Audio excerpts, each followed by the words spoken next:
no sé si conoces el efecto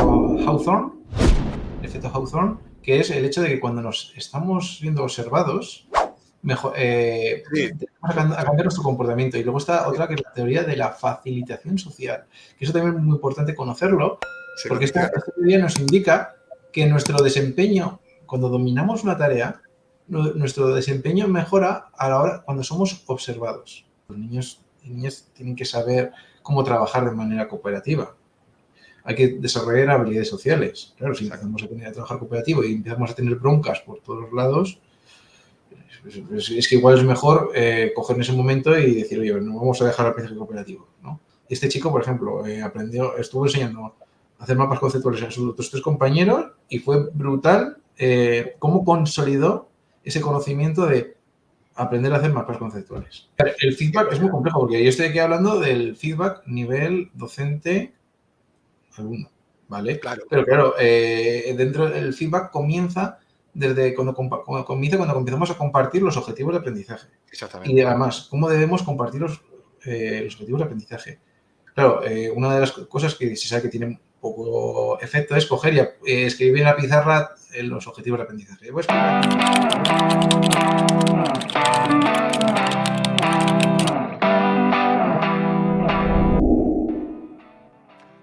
Bienvenidos y bienvenidas a una nueva edición más de Charlamos sobre Educación. Hoy tenemos aquí como invitado, por fin, aquí hemos alineado el calendario con mi compañero Tomás García, maestro de Educación Primaria. Y creo que también nos une el que estemos aquí porque creo que ambos tenemos cierta pasión por estar al tanto de las últimas investigaciones que tenemos en el ámbito educativo. Hablábamos hace un momento, tenemos aquí grandes referentes como Héctor Ruiz, Marta Ferrero, Juan Fernández. Nos dejamos. Sé que cuando nombra a alguien siempre te deja alguno, pero en este caso son personas con las cuales nosotros nos nutrimos muchísimo.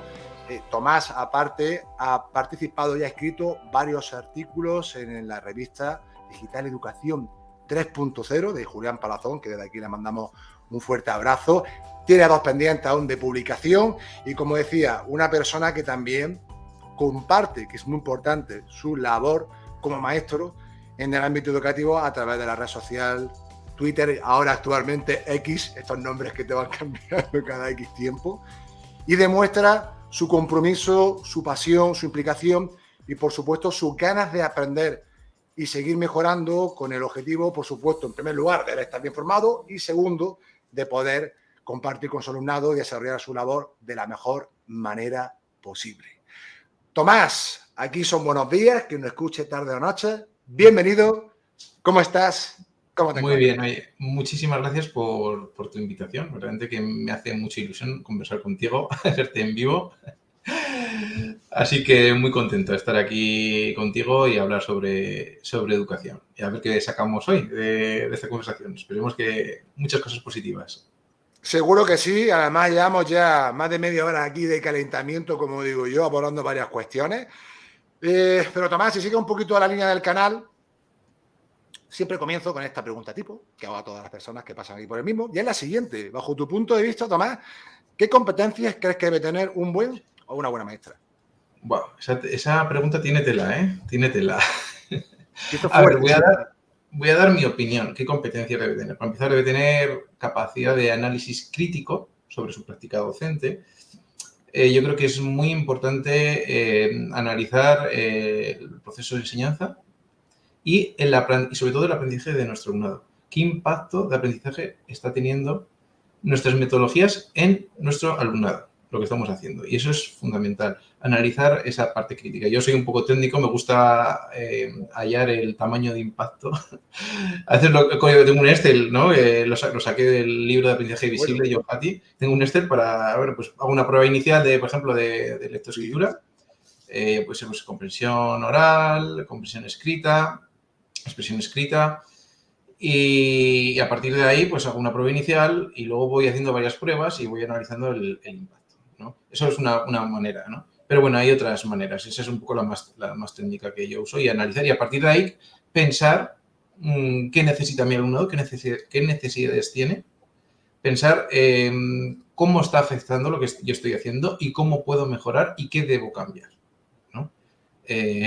o las metodologías que estoy aplicando, qué modificaciones debo de realizar. Y a partir de ahí ya no solo es lo académico, sino también la parte motivacional, emocional, que también debemos ser críticos. Vamos, yo creo que eso es una habilidad fundamental. Luego, otra competencia es tener conocimiento metodológico de lo que de las metodologías que vas a llevar a cabo. Hay investigaciones también de John Hattie donde se replican metodologías en otros centros. Este centro, por ejemplo, estas metodologías tienen mucho éxito. Lo voy a replicar aquí exactamente igual. Al replicar se ven que esas metodologías luego no tienen el mismo éxito. Y se sabe que una de las razones es por la falta del conocimiento metodológico de cómo se va a aplicar. Esto quiero decir, el trabajo cooperativo, por ejemplo, tiene alto impacto de aprendizaje, tiene un alto impacto considerable y se debe llevar a cabo porque tiene muchos beneficios. ¿Qué sucede? Que si no se aplica correctamente el trabajo cooperativo, es mejor trabajar de manera individual, porque tiene más perjuicios que beneficios. Y hay estudios donde indican que también el aprendizaje individual tiene mayor beneficio que el cooperativo. ¿Pero por qué? No es por la metodología en sí, sino porque no se ha aplicado correctamente. Entonces, a veces cuando ves, venga, lo sentamos en mesas de 4, pero no trabajamos aprendizaje cooperativo, pues ¿para qué vamos a sentar en mesas de 4? Pues igual mejor ponlos en parejas, porque si no igual, si no, como no trabajes los servicios sociales con ellos o no trabajes de manera estructurada, tienes entre ellos, sobre todo entre niños, pues se ponen a jugar o molestarse entre ellos o encordiarse y entonces eso afecta al aprendizaje, ¿no? Y otra parte fundamental yo creo que son tener competencias intrapersonales, interpersonales es fundamental en nuestro trabajo. Interpersonales debemos saber comunicarnos de forma asertiva, debemos ser empáticos, debemos tener ciertas nociones de psicología, ¿no? Yo creo que es importante. A mí me ha ayudado mucho leer sobre neuroeducación. Sobre neuroeducación me ha ayudado a entenderlo a mí mismo, cómo funciona un poco el cerebro. Es lo que es, por ejemplo, cuando se dice secuestro amigdalar, ¿no? Que es cuando estás muy alterado, ¿no? Y la amígdala te bloquea, ¿no? Toda tu función ejecutiva, ¿no? Que es todo el tema de autorregulación emocional, el córtex frontal, se bloquea. Entonces, ahí salen tus pensamientos sin pensar, ¿no? Entonces, pues lo primero hay que bajar para ayudarle luego a conectar, ¿no? Ese córtex frontal y ahí a partir de ahí a razonar, ¿no? Eso es uno de los ejemplos. Y luego intrapersonal, conocerte a ti mismo también, ¿no? Saber autorregularte a ti emocionalmente, porque muchas veces pues tienes que compartir experiencias con compañeros, niños, alumnado. Entonces, tú no puedes desregularte emocionalmente y ponerte a gritar ahí como un loco, así enfadado, tirar cosas por los aires, ¿no? No es un ejemplo, ¿no? Entonces, muchas veces cuando es tener una buena salud mental para un docente es fundamental, ¿no? Si estás muy mal de salud mental, al final eso lo vas a transmitir a tus compañeros y a tu alumnado, ¿no? Entonces, pues saber cómo manejar el estrés, cómo autorregularte, muchas veces, pues aunque no estés contento, pues cómo saber desconectar esa parte igual personal para estar ahí en lo profesional, ¿no? Eso también es importante. Y si no eres capaz de hacerlo porque estás andando muy mal, pues igual tienes que cogerte un descanso, una baja, porque si no, no vas a hacer bien tu trabajo, ¿no? Y estás trabajando con personas y nuestro trabajo yo pienso que es un trabajo muy importante y que, pues, con un alto impacto en la sociedad. Porque por ejemplo, yo trabajo con niños, a un niño tus acciones pueden ser muy positivas para ellos y hacer que se superen y que miren alto, o los puedes hundir en la miseria. Un docente que no haga bien su trabajo puede hundir a un niño, ¿sabes? Y hacer que no crea en él, desarrollar una muy baja autoeficacia, muy baja autoestima, muy bajo todo. Entonces, yo creo que el trabajo que tenemos es muy importante en la sociedad. Y perdona por rollo demasiado, ¿eh? No, yo encantado. Tú te puedes extender, Tomás, por favor. Estás aquí en tu casa. A mí me encanta escuchar, así que tú extiéndete lo que te apetezca, de verdad. Además, todo lo que comentas, como te decía, por supuesto que coincido en todos los puntos que has, en este caso, abordado. Me quedo con lo último y enganchándolo con lo primero, porque en muchas ocasiones cuando vemos pues, la implementación de diferentes metodologías de enseñanza, modelos pedagógicos, hablamos también del ámbito de la educación física, para mí uno de los recursos más importantes, para mí el diferenciador es el maestro, es el docente. Habla del aprendizaje cooperativo. Hay una tesis muy interesante que es de Carlos Velázquez, que precisamente te desgrana todo lo que es el aprendizaje cooperativo. Y uno de los primeros elementos es la interdependencia positiva. Si no se ha generado antes un clima de aula y de unas relaciones interpersonales lo suficientemente adecuadas entre todos los compañeros, es complicado que tú puedas llevar el aprendizaje cooperativo de manera pura. Yo siempre hablo también de iniciación al aprendizaje o de técnicas y retos cooperativos para ir trabajando de manera progresiva todas esas características que rodean al aprendizaje cooperativo, que no es como tú decías, junta a 4, venga, vamos a hacer lo que sea, que eso es muy típico, hay que decirlo. Es así muchas veces. Es que no me funciona, es que se pelean más, hombre. Entonces, hay algo que no se está haciendo bien. Entonces, yo siempre digo que en la figura del docente es súper importante. Y hablando tú decías de las características de la competencia intrapersonal, yo te lo defino, te lo resumo en paciencia. O sea, contigo mismo, como no tengas altas dosis de paciencia, de verdad, dedícate a otra cosa porque, como tú bien decías, y a mí me pasó en una época, y lo confieso, como entrenador de baloncesto, que me pilló una etapa de muchísimo estrés, Tomás, muchísimo. También culpa mía porque me metí en mil cosas. Mi manera de ser. Pues claro, yo ya iba más cansado. Mi gestión emocional vi cómo ya no me autorregulaba de la misma manera que anteriormente. También es verdad que yo mismo me presionaba más porque me dio un equipo en el cual pues, yo también quería demostrar, ¿no? A través de la victoria, y eso me generó, en cierto modo, una mala autorregulación. Que es lo bueno, que como eran mis niñas, que yo las llevaba entrenando de los 12 años, ellas mismas me dijeron, porque tenemos esa confianza, ¿qué te pasa? Y eso fue lo que me hizo plom, digo, ostras, creo que estoy perdiendo la esencia. Y cuando vuelves a conectar, evidentemente, pues todo sale bien. Y básicamente lo que tú comentas, yo soy de los que digo también que el impacto que genera una persona que se dedica a la enseñanza, a veces creo que no somos ni conscientes. Entonces yo sé que no siempre puede estar perfectamente bien, pero si estás más mal con mayor frecuencia que bien, yo soy de los que digo, tiempo muerto, tómate un descansito, recupérate y luego vuelve nuevamente a la faena. Exacto, así es, así es. Así es, no, estar tú bien es importantísimo, porque si estás mal pasando, que todos podemos pasar o nos podemos romper, no somos de piedra nadie, ¿no? Entonces, si estás mal es mejor, como he dicho, tiempo muerto y cuando estás recuperado, pues de vuelta. Todo eso son competencias, bueno, habilidades intrapersonales, lo que hemos hablado, ¿no? También ser consciente de reconocer cuando uno está bien o está mal, también es importante, reconocerlo. Tener esa capacidad, no estoy bien, ¿sabes?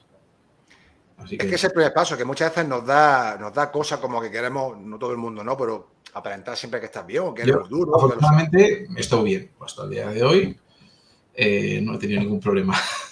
Quiero decir, pero nunca se sabe. La vida da muchas vueltas y pueden suceder cosas, ¿sabes? ¿No? Que te rompan mentalmente, lo que sea. Entonces, es un trabajo como un psicólogo. También un psicólogo no puede dar terapia a un paciente estando mal. ¿Sabes? Es un ejemplo, ¿eh? Es lo mismo. Y un médico también, estando muy mal, ¿cómo vas a atender? ¿Vas a operar? ¿Vas a tener concentración? ¿Vas a concentrarte estando en la operación? Que necesitas una concentración máxima, ¿no? Porque son cosas, son movimientos muy técnicos lo que tienes que hacer en la operación. No sé, no soy médico, ¿eh? Pero también lo mismo. Yo creo que cuando trabajas con personas, no es lo mismo trabajar con personas que con trabajar con un ordenador, una pantalla o incluso si estás trabajando con animales, no es lo mismo. No es lo mismo, ¿sabes? Entonces, es un trabajo delicado. Es un trabajo delicado. Que todas nuestras acciones tienen sus consecuencias, ya sean positivas o negativas. Entonces, lo que tenemos que es analizar que esas acciones sean positivas, en este caso en el alumnado. Totalmente. Tomás, esta siguiente pregunta tampoco es sencilla, pero igualmente me gustaría saber tu opinión. ¿Cuál crees que debería ser la finalidad de la educación? Buah, qué pregunta más complicada, así hablamos en el siglo XXI, hoy en día, ¿no? Han cambiado muchas cosas. Tradicionalmente venimos de una educación que sí que ha sido muy memorística y yo creo que antiguamente ha tenido su utilidad. Porque antiguamente, pues, por ejemplo, el modelo prusiano, que ha sido un modelo que ha revolucionado, pues, que ha sido un modelo copiado a lo largo de toda Europa, ha tenido aspectos muy positivos como que la educación básica sea gratuita, obligatoria, sistematizar a nivel de Estado la educación, ¿no? Poner un currículo, está bien, pero también viene es un enfoque muy tradicional, donde el profesor, el docente es una figura total de autoridad, donde es el centro del conocimiento y los alumnos y alumnas son puros sujetos que deben escuchar, ¿no? Y luego donde se daba pura importancia a la memorización. Esto viene incluso de más atrás, de la Edad Media, donde a memorizar textos y luego expulsarlos, ¿no? de recitarlos y ya está. ¿Qué pasa? Que en algún momento donde la información era muy limitada, tenía su utilidad ese tipo de enseñanza, ¿no? Hoy en día, donde tenemos acceso a la información de manera ilimitada, a golpe de clic, cogemos el teléfono. Y cuando tengo una duda, cojo el teléfono, pongo Google, no sé qué, y no digamos ya con la inteligencia artificial, ¿no? Que aún más. Entonces, esa pura memorización ya no tiene tanto, hoy en día no tiene sentido. Entonces, yo pienso que tenemos que hacer aprendizajes globales, más holísticos, donde sí que es fundamental, la memoria es algo fundamental. No estoy diciendo que no tenga que haber memoria. Sin memoria no puede haber aprendizaje, lógicamente, y a partir de ahí tiene que haber un componente atencional, que es muy importante también, y motivacional. Esos tres elementos son fundamentales. Entre ellos está la memoria. Sin memoria no puede haber aprendizaje. Y a partir de ahí, la escuela tiene que ofrecer una educación desde y para la vida y ayudar al alumnado a desarrollar todas sus funciones ejecutivas a través de los diferentes contenidos, currículos, desarrollando todas las competencias. Esa es la finalidad que tiene que tener la educación, que es lo que tiene que llevar a cabo. Y desarrollar funciones ejecutivas se sabe que es clave para el éxito en la vida. Es más, hay personas que tienen un CI, un coeficiente intelectual muy alto, pero muy malas funciones ejecutivas y tienen muchísimos problemas en su vida. ¿Por qué? Porque no son resilientes, no son perseverantes, tienen falta de autorregulación emocional, generan muchos problemas en los trabajos, en la vida social. Claro, por eso es importante desarrollar unas buenas funciones ejecutivas, tener capacidad de organización, ser capaz de establecer objetivos, ser persistente. Todo eso, las funciones ejecutivas se educan, ¿eh? Otros componentes del cerebro se van desarrollando a medida que vamos creciendo, el cerebro se va desarrollando, pero las funciones ejecutivas hay que enseñarlas, hay que educarlas, hay que trabajarlas. Y eso sería la finalidad. Espero que haber contestado. No, y además es muy interesante, Tomás, porque hace un momento fuera de cámara, y aprovecho también ahora para compartirlo igualmente contigo y con los oyentes. Hace poco leí creo que ha sido hoy, cuando me he levantado por la mañana, en un periódico digital, que decía que el 80% del alumnado reconoce que nadie les ha enseñado a estudiar. Hablamos precisamente de técnicas de estudio, que también están muy relacionadas con el trabajo de las funciones ejecutivas, es decir, al final, donde tú depositas la atención, cómo te autorregula el aprendizaje, cómo te organizas, cómo planificas, y eso creo que lo hablábamos hace un momento, ¿no? Yo también, yo soy del 81, pero que yo recuerde, si la memoria no me falla, que a veces yo sé que también los recuerdos no juegan malas pasadas, pero yo no recuerdo que a mí me enseñaran a cómo estudiar. Primero en mi etapa EGB, luego en el instituto, te hablo también de hace ya bastantes años, pero luego sin ir más lejos, y esto es una descripción, que cada uno saque el juicio a lo que quiera, pero tampoco en mi periodo universitario.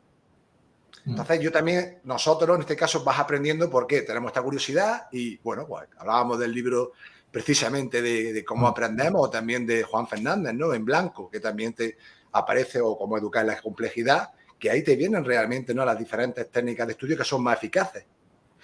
Y de hecho hay muchas concepciones erróneas en cuanto a cómo estudiar, ¿no? El tema del subrayado, que también depende de muchas cosas, etcétera. Y eso, Tomás, no se enseña. Y fíjate que este estudio concretamente habla solo del subrayado. 4 de cada 5, ojo, bastante. Sí. A ver, el subrayado es curioso porque yo he leído investigaciones sobre el subrayado y la comprensión lectora, y en sí el subrayar no mejora la comprensión lectora en los niños ni en los adolescentes hasta llegado a la universidad, que ahí tiene alguna evidencia. Entonces, sí que recomiendo, bajo mi punto de vista, es algo tan intrínseco nuestro ya del subrayado, que es importante enseñar a subrayar desde niños, aunque hay que ser conscientes que simplemente por subrayar no mejoramos la comprensión lectora. Pero sí que es importante que aprendan a subrayar pues, para hacer pequeños resúmenes, para hacer mapas conceptuales, para decir, mira, subrayo, esta idea es importante y esta idea la voy a usar en un mapa conceptual. Correcto. ¿No? O la voy a usar para desarrollar a partir de ahí un pequeño resumen donde le voy a escribir con mis propias palabras, pero esta idea es la que voy a usar. Entonces, es importante enseñar a subrayar en ese sentido, sabiendo que el subrayado no produce mejoras en la comprensión lectora, pero que es una habilidad útil para poder desarrollar estrategias de aprendizaje cooperativo. Y luego, sabiendo que luego, cara a la universidad, yo, por ejemplo, estoy con niños, niñas, luego acceden a la educación superior, pues saber esas estrategias que yo pues, les he ido introduciendo, enseñando, van a tener un resultado positivo también en la comprensión lectora en cara a la universidad, ¿no? Y que mejoren sus habilidades, claro, técnicas de estudio, capacidad de organización y trabajo.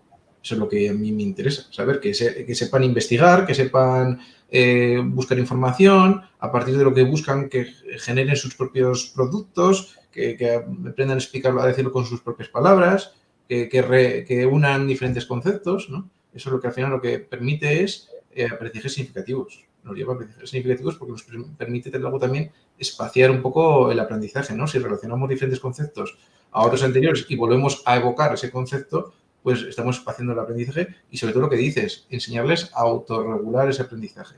Eso es lo que se llama lo que es aprendizaje o enseñanza deliberada. Aprendizaje deliberado es no aprender algo por aprender, por memorizar y simplemente escribirlo en una prueba, sino es aprender de forma concienzuda, tomando conciencia de nuestros errores y pensar cuáles pueden ser nuestras áreas de mejora.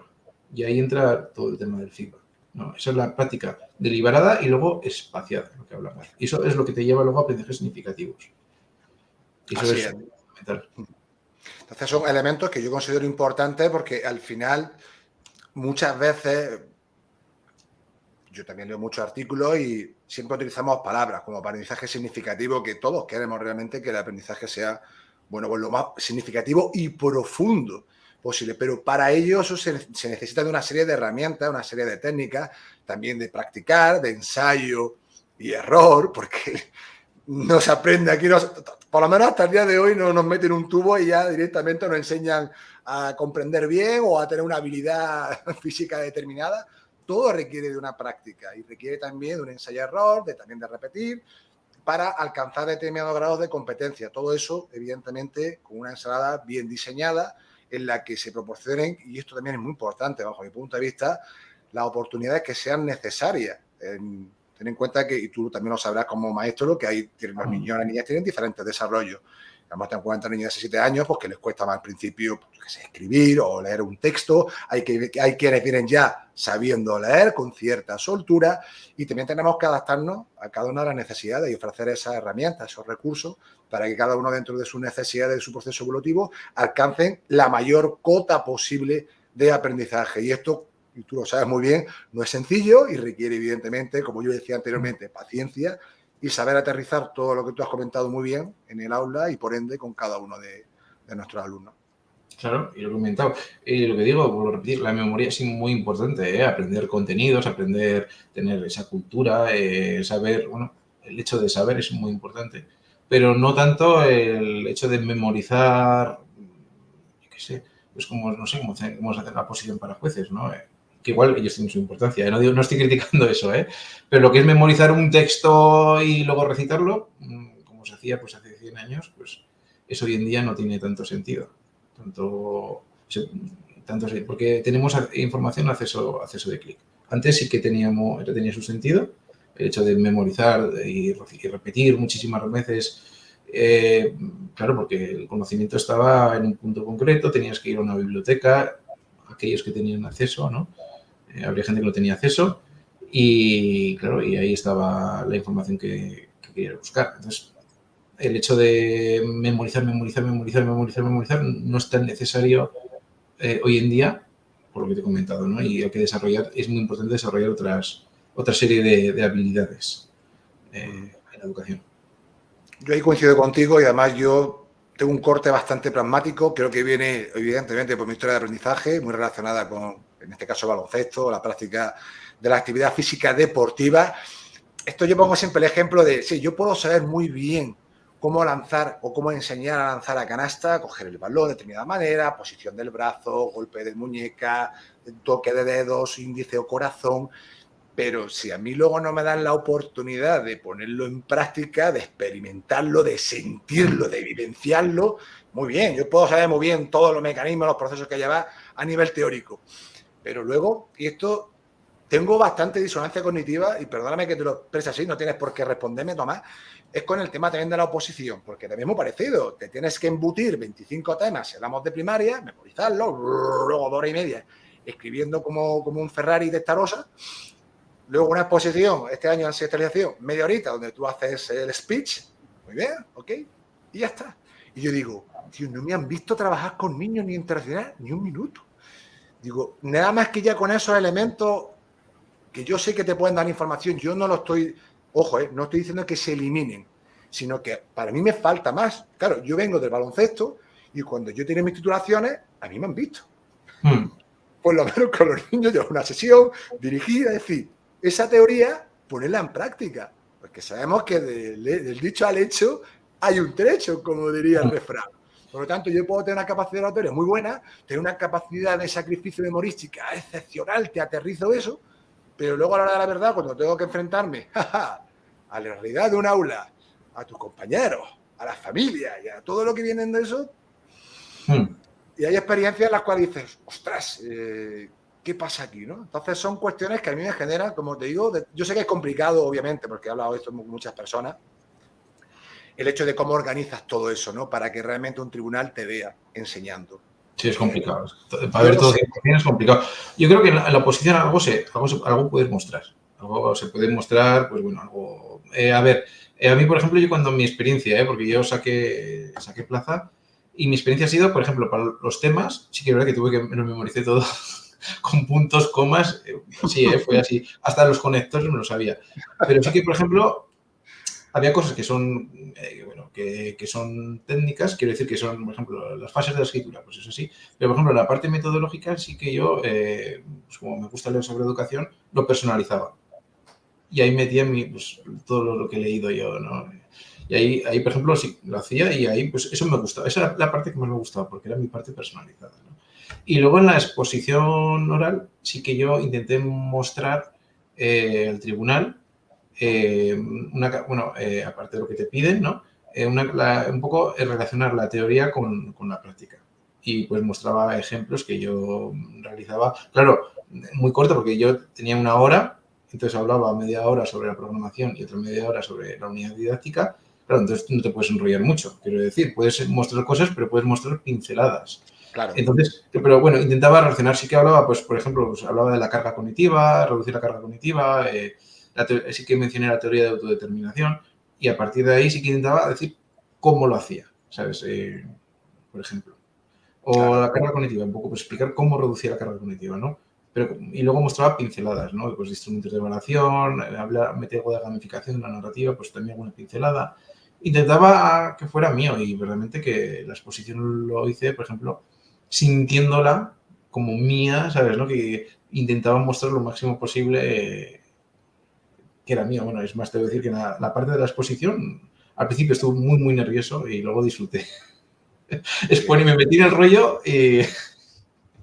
Sí, ya te soltaste ya y expresaste realmente que la sentía así, ¿no? Sí, con esto, como te decía, aparte, insisto, es una opinión muy personal. Sí que he leído algún enfoque que quieren cambiarla, dar alguna prueba más para mostrar otras competencias, pero no lo sé cómo quedará todo eso al final. No es fácil. No es fácil. Claro, no, es sencillo. Y yo no estoy diciendo, o sea, no pretendo con esto quitarle valor ni a la parte teórica, ni evidentemente a la exposición oral, que me parecen dos elementos que deben de estar en la ecuación. El debate, que igual si fuera tipo test sería más justo también. Más objetivo, creo yo, ¿eh? Sí, porque al final los temas, ¿sabes? ¿Aciertas o no aciertas? Es así, ¿no? Como hacen en enfermería, en medicina. Y en muchísimas otras oposiciones que yo conozco. En este tipo test, bueno, no sé. Entonces, bueno, a ver que, no sé, por ahora está como está. Sí, no. Yo como me estoy ahora mismo, digamos, sumergiendo en este proceso, pues que no, son cuestiones, dudas, preguntas que yo me hago también basadas en mi experiencia, en este caso en el ámbito deportivo, el baloncesto, que... En otros países el modelo de ingreso es diferente. Creo que, por ejemplo, en Inglaterra deciden los centros, aquí en Eligen, yo estuve en Inglaterra, estuve unos meses allá en Inglaterra, en un centro, y bueno, me explicaron que ellos eligen, y sí que les puse ahí en un centro para una parte de la entrevista, les ponían a dar clase a niños. Y el director, el jefe de estudios, pues les iba cogiendo nota, me decían, de cómo daba la clase. No, por ejemplo, por ejemplo. Esa era una de las pruebas, pero había otras tantas como preguntas, había de conocimiento, Sí. también nos hacían. También nos hacían de conocimiento, también. Es diferente el proceso de entrada de información. No es tanto, no es como que una posición, ¿no? Aquí, bueno, el sistema de oposición es tradicional en España, ¿no? Es el modelo que se ha llevado durante muchísimos años. Así que, claro. Así es. Nada, era una curiosidad que quería compartir contigo, ¿no? Por el proceso en el que estoy ahora. Tomás, seguimos avanzando. Hablamos de las redes sociales y del impacto, ¿no? Al final que se generan esas sinergias en la comunidad educativa y cómo el hecho de compartir tu experiencia, como decíamos al inicio de tu presentación, y también la comunidad educativa, el claustro virtual que se genera en las redes, ¿cómo ha impactado en tu praxis como maestro? Pues a ver, yo era muy reacio al principio con el tema de las redes sociales, pero me convenció Ingrid Mosquera, me convenció porque hice un curso con ella de metodologías activas. Y bueno, le encantó todo lo que le comentaba, le hablaba sobre metodologías, los trabajos que hacía y a ella le gustó muchísimo. Y me animó a hacerme Twitter. Y yo dije, bueno, pues voy a probar a ver qué tal. Y me creé un perfil con un objetivo educativo 100%. Y bueno, cuando me conecté en Twitter, lo primero que fui es, la busqué por Twitter y le puse un mensaje. Mira, ya estoy por aquí, ¿no? Y ahí empezó, ¿no? Y bueno, he ido contactando con otros docentes, me ha ayudado a compartir experiencias, a ver otros, por ejemplo, a mí el tema de la gamificación me gusta, pero en mi entorno no conozco a nadie que lleve a cabo una gamificación. Sin embargo, en Twitter hay referentes de docentes gamificadores y me ha ayudado mucho a coger ideas. Por ejemplo, aparte de la formación que hice sobre gamificación, que hice una formación con Chema Lázaro, que me sentí afortunado por tenerlo como docente. Me gustó muchísimo la formación sobre gamificación y a partir de ahí, pues he ido, por ejemplo, expandiéndome, descubriendo y así gracias en cierta manera, también a los docentes que hay, porque sobre gamificación hay mucho, sobre cooperativo hay mucha lectura científica, sobre gamificación no hay tanto. Entonces, sí que hay algún libro que he visto sobre el juego en el aula, hay un libro escrito que me gusta mucho por Cristian Negre, que es sobre breakouts. Sí. El aula, no sé cómo se llama. Pero está muy bien, pero hay otros, pero no hay lectura así científica, ¿no? Mucho sobre gamificación.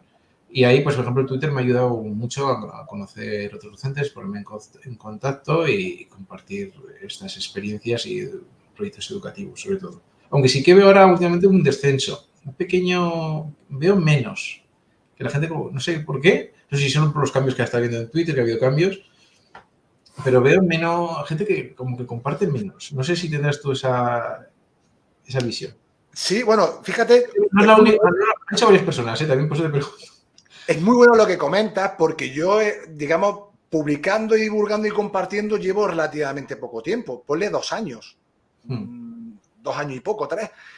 Pero sí es cierto que muchas de las personas que sí llevan más años publicando y navegando por la red, sí veo y observo que dicen que ha cambiado, vamos a decir, el ambiente, que ya la gente no comparte como antes. También entiendo que una de las posibles variables, ojo, no tengo tampoco, porque esto al final es muy subjetivo, también depende mucho de la percepción de cada persona, pero sí es un poco del ambiente de crispación que se puede generar en ocasiones, porque sí recuerdo a algunos compañeros que tuve en el canal que compartían cualquier, experiencia educativa en su aula y ya sabes, los típicos trolls o gente que yo sé que podemos estar en desacuerdo, puede que haya algo que no te cuadre, pero yo creo que hay muchas maneras de abordar ese tipo de cuestiones. Entonces, claro, cuando la gente ya va, como digo yo, con la escopeta cargada, bueno, si encima comparte algo y ves que tres cosas, dices, mira, yo, a ver, hablando en plata, Tomás, dice que os den por saco y yo no comparto nada, me lo quedo para mí. Entonces, eso a mí me apena un poco porque al final cada uno, yo creo que compartir, como diría mi compañero Agustín Rodríguez, compartir es vivir. Y yo me enriquezco un montón de lo que tú compartes, de otros compañeros, y a mí eso me hace crecer y alimenta mi curiosidad y mi ganas de seguir aprendiendo. Sin embargo, como te decía, hay determinados perfiles y muchos que no saben ni quiénes son, pues que van allí pues a echar en fin, a echar fuego, a echar tierra pero realmente no aportan algo, ¿no? En cuanto, dime qué mejoro, y termino súper rápido, Tomás, porque a mí en ocasiones, no mucho, por suerte, por curiosidad, no me han, digamos, tirado tanto, pero cuando lo han hecho, yo le he dicho, le agradezco mucho su aportación, digo, pero a mí que me diga que le gusta más o que no le gusta, sin más, no me da claridad. ¿Me podría profundizar más sobre el feedback y en aquellos aspectos que considera que debo mejorar? Pues no sé si a ti te han respondido, pero en muchas ocasiones esto del cric no me responde nadie, digo yo. Si yo acepto las críticas, pero dame un feedback no efectivo para yo poder mejorar. Negativas yo por Twitter no he tenido. La comunidad que he tenido alrededor siempre ha sido muy positiva. Cuando he compartido algo por Twitter, nunca he recibido en plan... Sí, el hate, no, eso que siempre digo que si hay algo que no gusta. Por ejemplo, hace un año más o menos compartí sobre algo sobre evidencias, ¿no? Sobre qué es mejor, grupos heterogéneos o homogéneos, ¿no? Sí. Y entonces, alguno sí que me puso, esto es inviable, o no sé, o algún comentario así. Pero no en plan mal, ¿sabes? ¿No? Fue una opinión y ya está. Y luego proyectos que he compartido, lo que sea, o recursos, siempre me han dado las gracias, ¿sabes? ¿No? Y buenas palabras para los docentes. Además, bueno, yo los que tengo, con la comunidad que tengo que me sigue y yo sigo, a muchos los he conocido en persona, ¿vale? Porque en la EduJornada conocí a muchos cuando estuve en Madrid. Estuve en una EduJornada y ahí conocí a muchos docentes, muy buena relación con todos, ¿sabes? Y bueno, muchos de esos, ¿sabes? Yo los considero gente saludable también, es decir, y referentes en el ámbito, en el campo de la educación. Así que no he tenido malas experiencias. Sí que es verdad que veo menos. Sí que, por ejemplo, conozco a uno, que además tengo su teléfono y también el claustro virtual, un compañero, muy majo, muy buena persona, y veo que comparte con menos y como tengo confianza le pregunto, oye, ¿qué no estás por Twitter? Y me dice, es que tengo muchas cosas y estoy un poco pues se ha tomado un descanso, ¿no? igual también puede ser eso también, ¿no? Sí, no. Segurísimo. Yo solo te he soltado una posible variable de tantas que pueda ser y luego que el hecho, y tú bien lo sabes, y te hago la pregunta, así directamente me sale sobre la marcha, Tomás, aproximadamente, ¿qué tiempo tienes que invertir, por ejemplo, en hacer uno de tus magníficos hilos en el cual desarrollas tu práctica, en el cual introduces referencias, estudios? Eso requiere de un trabajo previo importante. Vamos, yo al menos también, que parece que la infografía la haces. Es cierto que cuanto más practicas, ya tienes tu modelo y cada vez tardo menos, porque todo este entrenamiento te permite discriminar información importante, resumirla, etcétera, y me he dado cuenta que he cogido mucha habilidad en ese sentido. Pero está claro que aún así precisa de un tiempo y bastante, porque es leerte ese artículo, resumirlo, sacar las ideas más importantes, armarlo en esa infografía o en tu caso, como te preguntaba, el hecho de construir un hilo. Eso, te pregunto, tiene un trabajo previo importante. Entiendo, corrígeme si me equivoco. Sí que tiene. A ver, tampoco me tiro 10 días haciendo el hilo, ¿no? Sí, no, ya. ¿Sabes? Pero sí que tiene un trabajillo. A ver, yo estuve comparando hilos que hacía al principio y los que hago ahora y, joder, veo una diferencia importante. Pues me ha ayudado a trabajar gran parte el hecho de sintetizar y luego resumir y claro, intento que sean hilos, pues que sean hilos no de más de 10 tweets. Bueno, hay algunos que tengo de 17 tweets también, algunos más tensos. Pero sí que requiere un trabajillo previo que normalmente suelo hacerlo yo en un pequeño Word y pongo los tweets ahí en un pequeño Word y luego cuando creo que lo tengo listo lo que hago es pasarlo al Twitter y luego le voy añadiendo las imágenes, ¿no? Para que sea un poco más atractivo y luego siempre me gusta poner referencias, eso sí, para que tenga una base empírica. Me gusta que tenga una base empírica de que se vea que esto pues tiene un sentido, una razón, un porqué. No es que a mí se me haya cruzado el cable y lo he realizado así, o porque algo me lo he inventado yo, que no me lo he inventado, simplemente he sacado fuentes y a partir de esas fuentes he hecho esto. Y muchas veces sí que lo que hago es adaptar, ¿no? Muchas propuestas didácticas que llevo a cabo, pero que igual las adapto a la realidad de mi aula, ¿no? Esa es la parte, yo creo que también de creatividad que tiene que tener un docente, ¿no? La capacidad de adaptar. Incluso, por ejemplo, yo leo libros donde te dan plantillas para evaluar o lo que sea y dices, ostras, esta plantilla me vale para mí, pero tengo que darle una vuelta porque exactamente así esto está diseñado para igual alumnado mayor edad, ¿no? Y entonces, pues, tienes que coger y dar una vuelta y adaptarla. Y entonces yo tengo, por ejemplo, de los hermanos Johnson, alguna plantilla que he visto en su libro, que me ha gustado, y la he cogido y la he adaptado. La he adaptado y la llevo al aula. Y luego veo qué tal funciona. Estoy así constantemente, ¿eh? Leyendo, buscando, no sé qué, le doy una vuelta y hay a veces que hago varias plantillas. ¿Eh? Digo, esto no, me tengo que dar una vuelta a esta plantilla. Le doy varias veces. Le doy vueltas a la cabeza. Yo, por ejemplo, para evaluar el trabajo cooperativo, a lo largo de este curso he ido modificándolas constantemente a lo largo de este curso y yo creo que al final me queda una plantilla que me gusta bastante, como la diseño.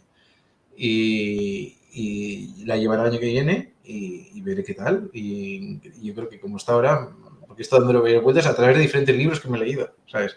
Porque ves diferentes ideas, diferentes. Pues he leído varios libros sobre evaluación formativa, he leído uno de los hermanos Johnson, también, pero está también el de Juan Fernández y Ana Marina Morales, evaluación formativa, otro de John Hattie. Entonces, bueno, he leído diferentes y a partir de ahí, pues, joder, es que te van viniendo ideas de uno y otro y dices, esto sí, vamos a modificar esto. Pero que esto quiero mantenerlo, pero ¿cómo puedo hacer para hacer esto otro? ¿No? Entonces, bueno, le vas dando vueltas y yo las plantillas he ido modificándolas. Por ejemplo, este año para evaluar el trabajo cooperativo, ¿no? Para que el alumnado pueda participar en el proceso de evaluación y ver cómo puedo hacerlo para que ellos entiendan lo que tienen que hacer, cómo tienen que evaluar, todo eso, por ejemplo. Importante esto que señalas. Y al final vas afinando esos instrumentos o aquellas herramientas que utilizas, vas practicando, las vas poniendo en práctica y luego esa autoevaluación te permite ir, como tú bien señalas, no mejorando, ¿no? Y afinando ese producto. Pero lo que digo, en base un poco también a lo que la información que yo voy adquiriendo, los libros que yo voy leyendo, en base a la investigación que hay. ¿Sabes? Claro. No es algo que se me ha torcido el cable y digo, esto, aquí. No, no. Entonces, cuando llego a algún hilo y comparto algún hilo, que alguno es más práctico, otros hilos son más teóricos, bueno, pues es en base a la investigación que leo.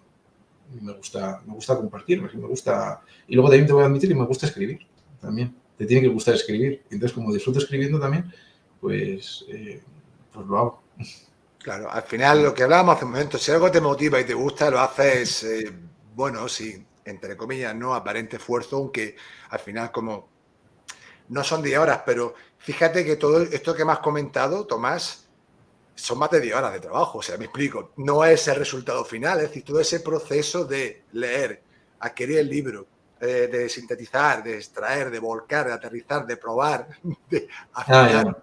Eso al final, quizá la pregunta no ha sido a la adecuada, pero me refiero a que todo eso, que no solo quedarnos en el momento final, sino para compartir todo lo que hacemos, eso al final tiene un proceso previo que precisa, obviamente, ¿no? Como toda la vida, pues de un estudio, de una lectura, de una síntesis, de saber escribir te tiene que gustar, cómo conectar todas esas experiencias que están avaladas en la investigación, pues eso al final, como digo, tienes que tener ganas, tienes que tener motivación, tienes que tener curiosidad, afán de mejora, y es lo que te hace de manera progresiva ir mejorando y por ende, por supuesto, también a tu alumnado, que es lo más importante. Yo en mi caso, como te digo, igual que tú, me encanta leer y como entrenador de baloncesto, sí recuerdo que al principio me nutría mucho, pues también de la evidencia que hubiese o de muchas, bueno, al final de las metodologías y prácticas, pero luego yo al final, cuando tenía ese bagaje, también en cierto modo adaptaba todas las tareas al tipo de equipo que tenía, a sus demandas, a sus habilidades motrices iniciales, etcétera, y a partir de ahí iba construyendo ese entramado, ese castillo, ¿no? Al final para formar al equipo. Tomás, si te parece, seguimos avanzando y sí, por supuesto. Dime. Sí, por supuesto, sí. Y ahora me gustaría sumergirme en, bueno, tú comentabas también al inicio, ¿no?, la importancia de tener conocimientos sobre las metodologías. Y en este caso, quería preguntarte qué estrategia o metodología de carácter innovador has implementado con tu alumnado en el aula actualmente. Wow. Además, lo que he dicho, de carácter innovador. La pregunta sería, ¿qué metodologías son innovadoras? Porque el aprendizaje cooperativo es muy antiguo. El aprendizaje basado en proyectos es muy antiguo, vamos. Yo creo que he leído cosas del aprendizaje basado en proyectos de los años 20, años 1920 me refiero. Entonces, está todo inventado, Tomás. Está todo, ya lo sé. Si cuando tenemos un innovador también era para ver. Y luego estamos diciendo aquí, y muchas veces también se sabe, es que es en base a la investigación. Por ejemplo, la instrucción directa es fundamental y es un método de enseñanza tradicional que se considera, ¿no? Entonces, hay aspectos de la enseñanza tradicional que son positivas. Lo mismo para el trabajo de la lectoescritura. La más evidencia hay es el método sintético, ¿no? El método alfabético, el método silábico, es un método más repetitivo, es más mecánico, pero por ejemplo para aprender a leer y escribir se considera, tiene un impacto mayor, ¿no?, que los métodos globales, por ejemplo, especialmente para niños con dislexia, Exacto, por ejemplo. correcto. Claro, entonces, pues si sabemos que ese método tiene mayor impacto y especialmente positivo para niños con dislexia, pues igual hay que nos tenemos que replantear, ¿no? Que igual otros métodos que Hay son que se dar una verían más justos en vueltecilla. el método global, pues no son tan positivos, ¿no? Y igual debemos decantarnos más pues, por métodos, por ejemplo, en este caso, más tradicionales, ¿no? Entonces, ¿qué metodologías yo aplico? Pues bueno, metodologías, pues hago un mix, un cóctel metodológico. Pues, por ejemplo, el aprendizaje cooperativo, le doy mucha importancia al aprendizaje cooperativo. Llevo mucho tiempo leyendo sobre cultura científica, ¿no? Robert Slevin, por ejemplo, los hermanos Johnson. Luego tienes aquí en España está Pucholas, ¿no?, que ya desgraciadamente falleció, pero bueno, es otro referente a nivel nacional. Luego hay otros que no me salen nombres ahora, pero bueno, hay otros referentes. Yo te puedo decir de Eh, educación física que Carlos Velázquez, Javier Fernández Ríos, sí, hay otros también muy sí, potentes. bueno, extranjeros hay un montón, cooperativo. Y lo bueno que tiene mucha cultura, el aprendizaje cooperativo es la metodología más investigada. Exactamente. Es la metodología más investigada, entonces tienes mucha cultura científica.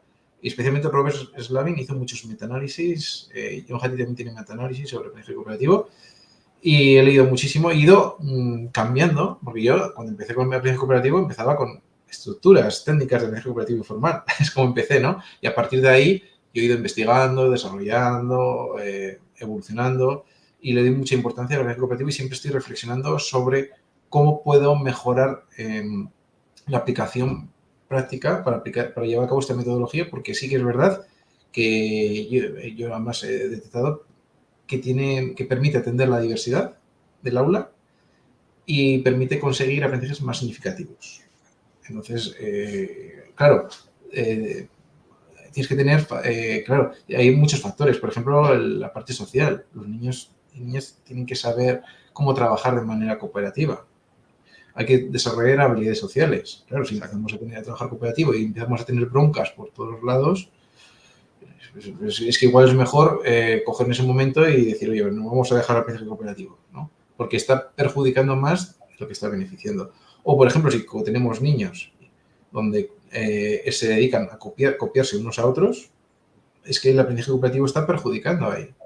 No podemos permitir que se dediquen, el aprendizaje cooperativo sea para copiarse, eso no puede ser, ¿no? Porque copiando uno no aprende. Sino tiene que ser para que nos podamos ayudar, compartir objetivos comunes, ayudarnos unos a otros y ahí, a partir de ahí potenciar el aprendizaje. Entonces, por ejemplo, uno de los libros de John Hattie, Aprendizaje Visible, sobre el feedback, habla sobre el feedback cooperativo. Y hay que enseñar a los niños y a las niñas a dar ese feedback cooperativo que no saben.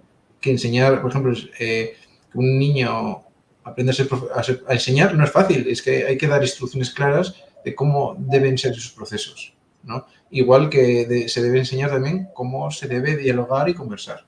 Estamos en un grupo de trabajo, vamos a hacer este proyecto o simplemente vamos a hacer una actividad oral, cómo debemos comunicarnos y dar pautas, por ejemplo, de comunicación asertiva y estructurar las conversaciones. Es que eso es fundamental porque nos permite evitar ciertos conflictos. Y luego cuando hay conflictos, pues también trabajarlos y enseñar cómo pues, podemos mediar sobre ese conflicto, buscar una solución. Claro, estoy hablando así de pronto, pero esto es un trabajo a largo plazo que requiere muchísima paciencia. Y yo conozco personas que dicen, no es que el trabajo cooperativo no funcione. Claro, los pone, de repente no han trabajado nunca en cooperativo, los pone en grupos de 4, lapiceros al centro, broncas por aquí, hablan de su fin de semana. Claro, dice, esto fuera, se acabó, todas las mesas separadas, ¿no? He visto, ¿no? Esto. Claro, es que hay que enseñarlos. hay que enseñarlos a hablar. No puedes decirles la primera vez que nunca han dialogado sobre eso, cómo deben hablar sobre su aprendizaje. Venga, vamos a hablar sobre esto. Pues si es la primera vez, lógicamente los chavales, paso estás tú para supervisar, ¿no? Lo que están conversando. No van a hablar sobre su aprendizaje, ¿no? Luego también he aplicado gamificación, el flip learning. Y el flip learning es otro modelo pedagógico, no son metodologías, sino son modelos pedagógicos, vamos, que se pueden, por ejemplo, que hacen buenas sinergias con estas otras metodologías. El aprendizaje basado en proyectos, que yo digo, el aprendizaje basado en proyectos a mí me gusta mucho, pero un aprendizaje basado en proyectos exitoso es si el diseño didáctico está bien estructurado. Claro. ¿No? Claro. Y ahí entramos otra vez, proceso de aula informativa, práctica espaciada, deliberada. Claro, si hacemos un aprendizaje basado en proyectos donde el diseño didáctico no está bien estructurado, puedes acabar con productos o lo que sea, pero luego tienes que medir el aprendizaje. ¿Qué han aprendido en esto los chavales? Es muy importante luego medir el aprendizaje. Eso lo dice además Marina Morales y tenemos que ver qué criterios cumplen, qué aprendizaje ha tenido ahí. No puede ser que acaben con un proyecto y luego decir, oye, han hecho aquí esto y no saben cómo lo han hecho porque como yo les he ido haciendo prácticamente todo, o les he ido diciendo esto se hace así, esto así, esto así, esto así, esto así, no ha habido lo que se llama buscar dificultades deseables. Eso es muy importante. Buscar dificultades deseables, decir, oye, hemos investigado esto, pero no nos acordamos cómo esto. Bueno, pues yo les doy pistas de cómo pueden coger esta información, pero no le digo la información directamente. Estoy buscando esas dificultades deseables donde hay un problema que ellos tienen que resolver, ¿no? Por ejemplo. Y luego, pues, el aprendizaje basado en el pensamiento, muy importante, que está relacionado con la autorregulación, hacerles pensar. Hay técnicas como el puente. Tengo algunos libros previstos para leer, sobre el aprendizaje, hay un libro muy bueno de David Perkins, sobre aprendizaje basado en el pensamiento, que tengo pendiente de leer para profundizar más en esta metodología. Pero bueno, entre ellos está reflexionar sobre nuestro aprendizaje, sobre nuestro pensamiento, comparar y ser consciente de lo que sabía antes y lo que sé ahora. Por ejemplo, la estrategia del puente está muy bien, ¿no? Donde hacemos una serie de preguntas antes de comenzar un proyecto, lo que sea, y luego al terminar. Y a mí me viene muy bien como docente luego recogerlo, leerlo y ver, ¿no? La diferencia que hay, lo que escribían antes y lo que escribían después. Solía pensar, ahora pienso. Bueno, son estrategias en el pensamiento que está muy bien. Entonces, bueno, pues confluye un poco todas esas metodologías. No aplico una metodología concreta en plan. Además, es que el aprendizaje cooperativo, yo, por ejemplo, que leo los Thomas Johnson, lo mezcla mucho con aprendizaje basado en proyectos, ¿no? Porque podemos hablar sobre el aprendizaje cooperativo, empezar con estructuras con técnicas muy estructuradas para hacer una actividad, ¿no? Podemos hacer un aprendizaje cooperativo donde ponemos una tarea abierta, donde tienen que aplicar diferentes conocimientos, aplicar lo que han investigado para desarrollar un producto con un objetivo. ¿Para qué? ¿No? Entonces, es más, yo leyendo libros de cooperativo de los hermanos Johnson, por ejemplo, especialmente los hermanos Johnson, luego habla mucho de los proyectos, de tareas abiertas, de tareas de investigación. Ellos llaman, proyectos, ellos llaman tareas de investigación, ¿no? O estudio de casos, lo hablan en sus libros, lo hablan así, estudios de casos, y al fin y al cabo son hacer investigaciones, que el alumno aprende a hacer investigación de manera cooperativa, donde hay una interdependencia positiva. En este caso, hablaremos de interdependencia. Yo he escrito un artículo que está pendiente para que se publique, de la editorial Grau, que profundiza en este aspecto del cooperativo y en tipos de interdependencias. Está la interdependencia de tareas, ¿no? Donde cada uno pues, tiene que hacer su tarea, ¿no? Y para completar lo que tiene que hacer un estudio, y a partir de eso que han completado, luego pues todos estudian lo que han hecho todos, ¿no? Por ejemplo.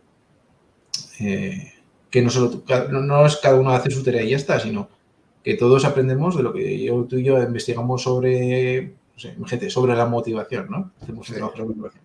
Pues tú haces una parte, tú enfocas tu investigación en una parte y yo en otra, y luego lo que hacemos es complementarnos tu trabajo y el mío.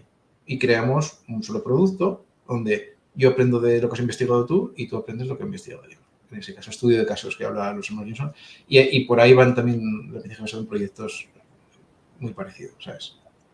Bueno, me quedo con lo del coste metodológico, que me acuerdo que aquí tuve aquí al profe Ramón, que también le mandamos aquí un abrazo enorme. O sea, y yo también opino igual, porque al final, bueno, sí, pero aplicar durante una sesión entera, a lo mejor una metodología pura y dura, yo creo que la propia naturaleza de la clase, el ecosistema que es tan cambiante, tan vivo, que tenemos que ir tomando, resolviendo, digamos, determinadas circunstancias. Yo te pregunto, Tomás, ¿tú llevas siempre de manera fehaciente todo lo que tienes en el papel, lo aterriza al aula cada día? A ver, yo soy bastante metódico, ¿eh? Soy bastante metódico. Yo hago una programación, lógicamente, siempre como toda programación, tienes que adaptar cosas. Claro, porque muchas veces ves que te falta tiempo, que has sido demasiado optimista. Además, no todos los grupos son iguales. Hay grupos que trabajan más rápido, otros trabajan más lento. Claro, depende un poco de todo, de muchos factores. Entonces, muchas veces tienes que adaptar. Ahí sí que a veces que, claro, llevo pues, que sí que hacer tareas más mecánicas, porque queremos igual hacer una sesión de actividades, bueno, ejercicios, que son los ejercicios especialmente, ¿no? Ya sabes que se puede dividir en ejercicios, ¿no? Ejercicios que son es mecánico para adquirir una habilidad. Actividades que suelen abarcar los ejercicios, ¿no? Y suele tener un componente más computacional. No me sale la palabra. No me sale la palabra. Bueno, da igual. Competencial, perdona, esa era la palabra, ¿no? En ese momento no me salía. Puede tener un enfoque más competencial y luego están las tareas, que son pues, actividades que tienes que hacer con un objetivo, que puede ser un proyecto, ¿no? Hacer una tarea que acabe con un producto final y que tenga un fin. Lo ideal es que tenga un fin. Entonces, pues muchas veces cuando llevo a cabo ejercicios, pues digo, bueno, voy a usar estas estrategias técnicas informales. O si tengo un grupo que ya tiene cierta experiencia en trabajo cooperativo, pues igual puedo hacer una técnica informal, ¿no? Donde hagan un plan de equipo y llevemos a cabo la técnica, por ejemplo, TELI, ¿no?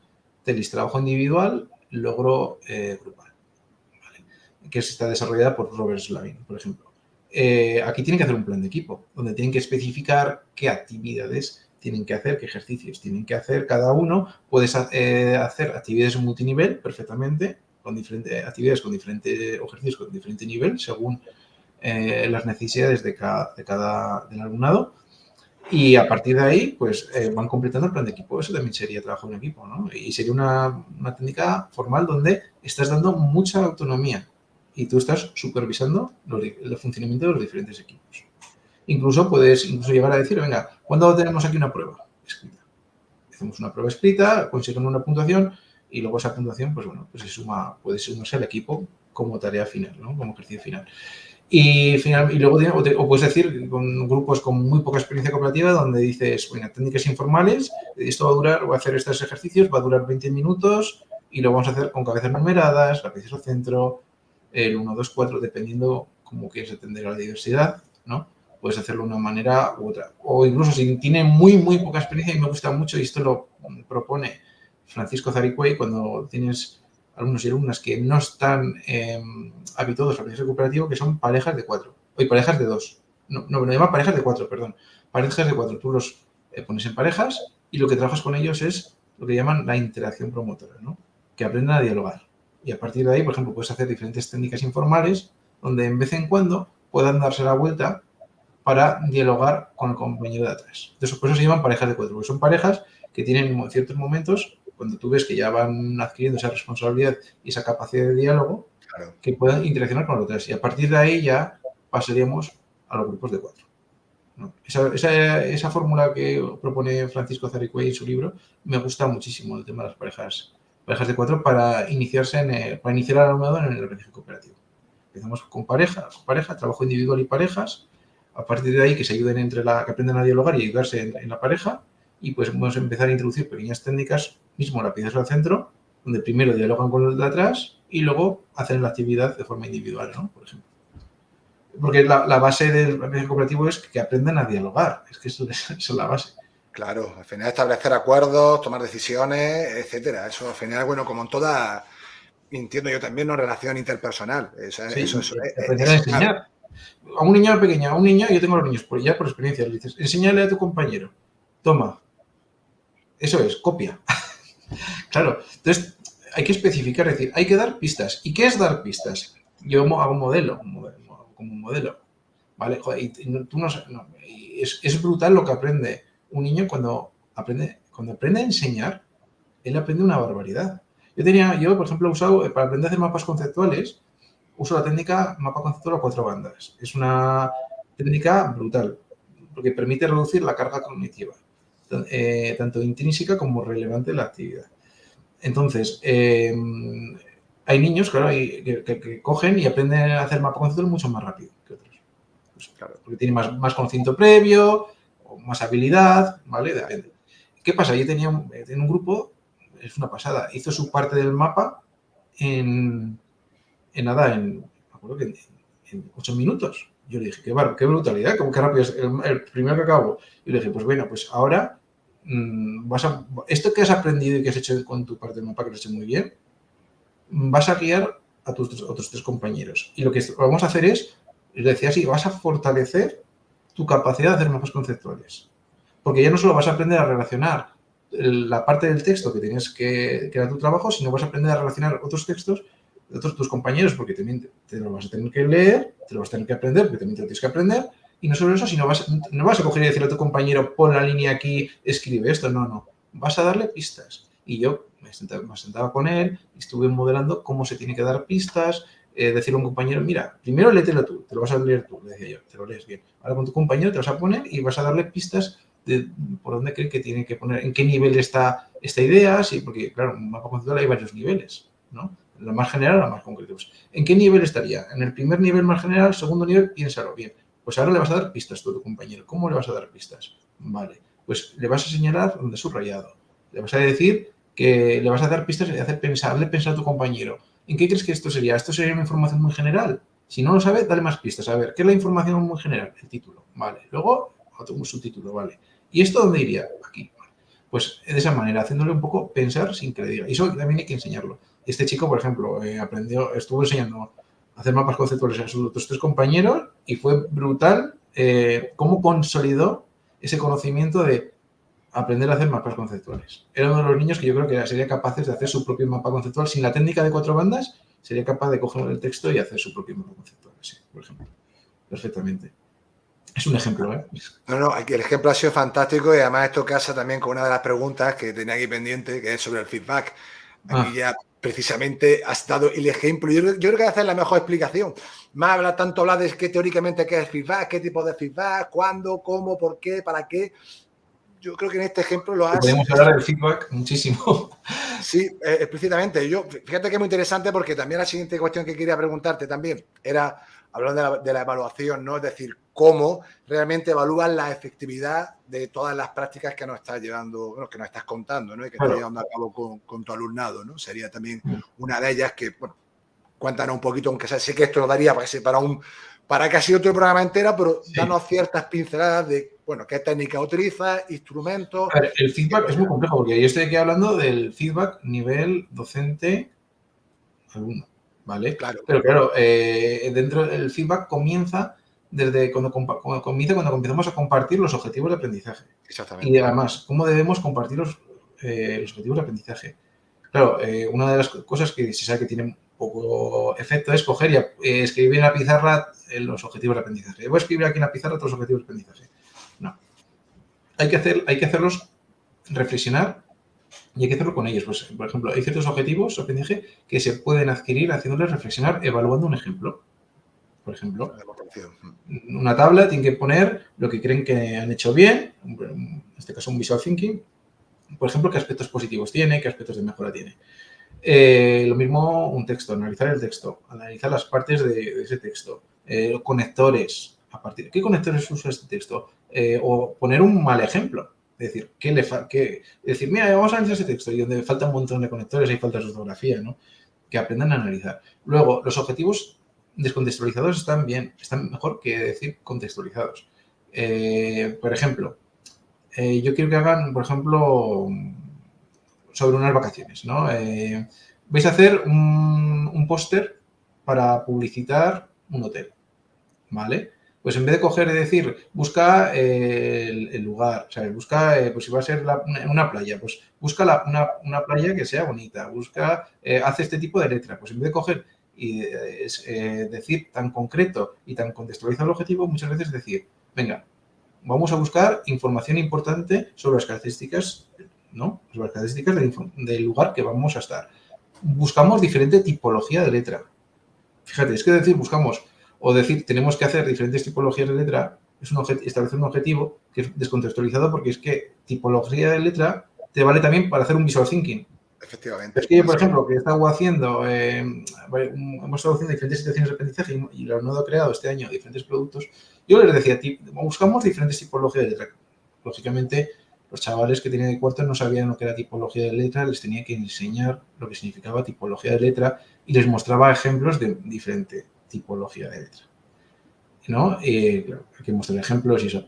Pero decir tipología de letra me valía para hacer un PowerPoint, me valía para hacer el Visual Thinking, me valía para hacer un vídeo tipología de letra, ¿no? Entonces, establecer, incluso que hagamos algo concreto, establecer los objetivos de manera descontextualizada, me refiero conectores, por ejemplo, tenemos que hacer en este texto conectores. Bueno, podemos trabajar en los conectores, trabajar esos conectores, pero conectores vale para diferentes tipos de texto, ya sea un texto narrativo, argumentativo, descriptivo, ¿sabes? Lo que quieras, o expositivo, ¿no? En este caso lo hago en inglés, pues sí que hemos trabajado unos conectores en concreto, por ejemplo, un conector para añadir ideas, pues, pero ese conector lo que era pretende que sea transversal para diferentes tipos de texto. Por lo mismo para cuando establecemos objetivos. Y eso es importante que lo entiendan y esos objetivos se van repitiendo a través de las diferentes tareas que hacemos en clase y el alumnado lo va adquiriendo, ¿no? Lo va adquiriendo. Y luego recordar, si hacemos un proyecto y siempre cuando empieza el proyecto, ¿cuál es el objetivo que tenemos de nuestro proyecto? En su plan de equipo apuntaban el objetivo, un objetivo general. Queremos hacer, por ejemplo, si hacían una presentación, pues vamos a hacer una presentación para concienciar a nuestros compañeros del colegio que cómo cuidar los ecosistemas y el medio ambiente, por ejemplo, el título, ¿no? El objetivo. ¿Y cómo lo vais a hacer? Pues vamos a crear el PowerPoint y vamos a poner toda esta información que hemos investigado, no sé qué. Bueno, pues eso empezamos ahí con el feedback, ¿no? A partir de ahí, feedback oral es mucho más. Esto, por ejemplo, sería lo que tú crees que te dedicas al ámbito del deporte, especialmente al baloncesto, ¿qué es mejor, el feedback oral o escrito? Hombre, pues siempre lo posible, el feedback oral es mucho más poderoso que el escrito para empezar, porque es momentáneo y te permite hacer que el alumno o alumna cambie, modifique. Claro, tú le cogerías, apuntarías, toma, para mañana. Imagínate, ¿no? Está tirando canastas, tiene que cambiar la técnica, te lo apunto aquí, bueno, esto tienes que cambiar para mañana, pues no tiene sentido, ¿no? ¿Cuándo se aplica el feedback escrito? El feedback escrito se aplica cuando no tienes tiempo en clase, en definitiva. Te llevas, por ejemplo, en este caso, los textos escritos, nos llevo para corregir y ahí sí que yo pongo el feedback, ¿no? El feedback que ellos deben cambiar, dependiendo de qué tipo de feedback, personalizan mucho el feedback, no es un mismo feedback a nivel de proceso que un feedback a nivel de autorregulación, todo esto dependerá del nivel competencial del alumno y alumna y el nivel de conocimiento que tenga. Si acabamos de introducir los conectores y no sabe muy bien poner conectores y tiene muchas dudas, pues igual tengo un feedback más a nivel de proceso, ¿no? Si he entendido el concepto del conector, pues tengo que decir aquí, pues, explico por qué va este conector aquí y la razón que pongo aquí. Y luego, pues, a partir de un par de que le pongo yo, le subrayo y ya tiene que poner el resto. O puedo hacer un feedback a nivel de autorregulación donde es un feedback con preguntas, ¿no? A través de preguntas. ¿Qué? ¿No? Pues, a ver, aquí veo que en este texto falta algún conector. Fíjate en los puntos seguidos que has puesto y piensa qué conector podría ir. Por ejemplo, te voy a dar una pista más, una mejor pista. Mira en el primer párrafo y mira los puntos seguidos que has puesto. Piensa en si en alguno de ellos podrías incluir algún conector de los que hemos trabajado, ¿no? Eso sería un feedback más a nivel de autorregulación. Y a partir de ahí, revisa los otros dos párrafos, ¿no? Por ejemplo, ¿no? O decir, ¿qué feedback o qué conector podrías incluir para añadir una idea? Un conector de contraste. ¿Qué conector de contraste podrías añadir, ¿no? Si has trabajado. Por ejemplo, mis chavales sabían el concepto de feedback, lo tenían. Los procesos de evaluación que yo les decía feedback y sabían lo que era. Y también he trabajado mucho la diferencia entre calificar y evaluar. Y sabían perfectamente, porque ellos se coevaluaban y evaluaban y enseñaban también trabajaban muchas estrategias de cómo debían darse el feedback, ¿no? Y cuándo es importante darse el feedback entre ellos. Por ejemplo, si tenemos en cuenta la taxonomía solo, ¿te suena? ¿Taxonomía solo? No, fíjate, no lo he escuchado. Curioso. Pues apúntala, que es muy interesante. ¿Sí? John Hattie habla mucho de taxonomía solo, es muy parecida a la de Bloom. La taxonomía solo es más moderna, ¿no? Entonces, debemos tener consciente que, por ejemplo, las investigaciones, cuando hablan sobre el feedback y el alumnado hablan entre ellos, por ejemplo, están haciendo sumas y el feedback que se dan, oye, ¿cuántas sumas has hecho tú? ¿Sabes? Es algo súper superficial, eso no sirve para nada. Es más cuantitativo, casi competitivo, Sí. ¿no? A ver si ha hecho más, menos. ¿Sabes? Es como si escribimos un texto, ¿quién ha escrito más, no? Entonces, hay que enseñar a darse el feedback. Entonces, por eso dice, bueno, estas investigaciones dicen que hasta que no sean los dos primeros niveles de la taxonomía solo, ¿no? Que sería el preestructural, a ver, voy a confirmar, sería así, el unistructural, ¿no? Que es capaz, y el multiestructural, es identificar un conocimiento, saber lo que estamos hablando y capaz de un poco de relacionar los diferentes elementos de ese conocimiento, ¿no? Sería parecido a los dos primeros niveles de la taxonomía de Bloom. El alumnado no va a estar capacitado para darse un feedback un poco enriquecedor. Entonces, es muy importante enseñarles cómo dar el feedback, el diálogo que tienen que tener. Por eso muchas veces también alguna pequeña plantilla de cómo tienen que escribir. Me gusta lo que has hecho, un hueco, ¿por qué? Y que digan por qué. Porque has puesto, me gusta que has puesto este conector. Porque une muy bien estas dos oraciones, por ejemplo. ¿No? Eso sería una forma de guiar el feedback entre iguales, ¿no? Enseñarles a dar el feedback y luego moderar tú cómo das ese feedback. Y aprenderse, porque esto es muy importante porque lleva esto a la autofeedback. El enseñar a dar feedback lleva, y a enseñar a identificar errores lleva que cuando yo hago errores me puedo dar ese autofeedback, que es el feedback más potente que puede tener el alumnado. Porque lo peor que podemos hacer es dar feedback y que el alumnado lo rechace. Si el alumnado rechaza nuestro feedback, es como no dárselo. No tiene efecto ninguno, claro. No tiene efecto deseado. Es más, el feedback, si sabes las investigaciones que tiene un alto impacto de aprendizaje, pero claro, es que el tema del feedback, dentro del feedback hay una investigación terrible, grande. Claro, y por ejemplo, hablamos feedback con niños con baja autoeficacia, alta autoeficacia. ¿Qué diferencia hay? Niños con baja autoeficacia, igual ir directamente al error, pues no es lo más positivo, pues igual es mejor el marcar los logros que has obtenido y luego los aspectos de mejora, especialmente con niños con poca autorregulación emocional. Sin embargo, con niños de alta autoeficacia puedes ir a cañón, a decir, mira, esto puedes mejorar, esto. Yo tenía especialmente este año una niña que tenía buena autoestima, además de tener buena autoestima, tenía era muy crítica, con una alta autoeficacia, y era increíble cómo se ha beneficiado de estos procesos de evaluación formativa y cómo ha desarrollado ese autofeedback. Vamos, por ejemplo, la escritura, cogía yo un texto que escribí en septiembre, un texto que escribí en junio, y el proceso de mejora, pero la noche y el día, te hablo de una niña. No todos los niños tienen esa capacidad de autocrítica. Hay que enseñarla, ¿vale? Pero te hablo de este caso. Pero claro, te estoy hablando de una niña de alta autoeficacia, con buen pensamiento crítico, claro. Todo esto de aprenderse a evaluar, usar la evaluación y el feedback, para esa persona es súper potente. Claro, y por ejemplo, esta niña podía ir yo a cañón, podía ponerme yo a ir a cañón y decirle, mira, a ver, te voy a decir los errores, lo vas a hacer mucho mejor ahora, ya verás que lo vas a hacer, este es el borrador, vas a hacer el siguiente y lo vas a hacer mucho mejor. Y todo, pues esta niña, todo feedback a nivel de autorregulación, claro, ¿sabes? Todo feedback a nivel de autorregulación. Y claro, y le encantaba autoevaluarse y le encantaba coevaluar a los compañeros también. Era una pasada. Y claro, no es lo mismo, no quiere decir que el feedback hay que personalizarlo. Y luego está el feedback a nivel de alumno docente.